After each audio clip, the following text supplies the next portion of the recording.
həmişə deyirəm də bu dərsdə bir mənəvi çalarlar da var. Mənəvi əxlaqi bir tövsiyə kimi sizə bir qardaş kimi deyirəm bunu. Mənəvi məsələlər də belədir. Qiyamətdə asan nöqtələri Allah göstərəcək bizə. Və bunu yadda saxlayın, orada görüşəcək. Asan nöqtələri göstərəcək. Məsələn, sən deyəcəksən ki, bu mənə çətin idi. Bu da çətin idi. Deyəcək, çətin idi, bildi. Bu sənin üçün mübarizə idi. Bəs bu barmağın qoyacaq o yerlərə ki, sənin üçün sadə idi, asan idi. Elə günahlar var ki, belə bir xalq dilində desə, eləməsən ölməzsən. Deyəcək, ölməzsən də bana eləməzsən. Elə bir işlər vardır ki, onu eləsən ölməzsən.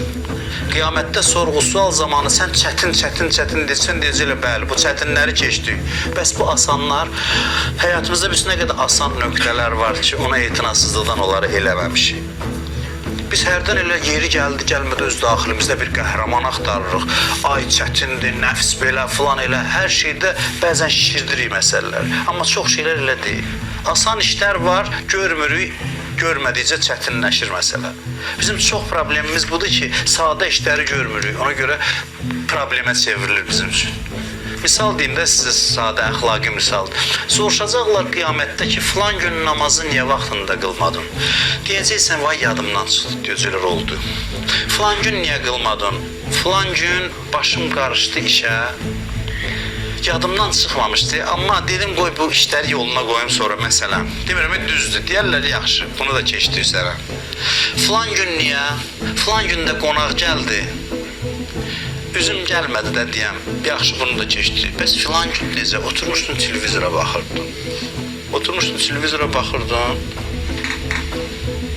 Heç bir işin də yox idi, heç bir problemi də yox idi. Allah başlayacaq o nöqtələri tapacaq. O şeylər ki, sən mübarizə bahasına onu eləmirsən. Sadə əməllər. Onlardan başlayacaq ki, sən bunları vaxtında eləsəydin, çətinlik vaxtı da asan olacaqdı sənin üçün. Fərdi həyat da belədir, ictimai həyat da belədir. Asan nöqtələr var ki, onu biz eləməyəndə bədbəxtlik oradan başlayır. Bədbəxtlik oradan başlayır. Düzdür, bəzən ola bilər, Allah bir çətin imtihanı da göndərən vaxt yapışasan əlindən bir qəhrəmanlıq hərəkətə də çıxa səndən. Demirəm, asan işlərə başın qarşında çətin gələn deyirsən, mən bacarmıram. Yox, yenə gir meydana, çalış. Amma ilk növbədə səndən soruşulan bu olacaq. Səndən soruşulan bu olacaq ki, asan işləri niyə görmədin? Bu həm bizim fərdi həyatımıza aiddir, həm ictimai.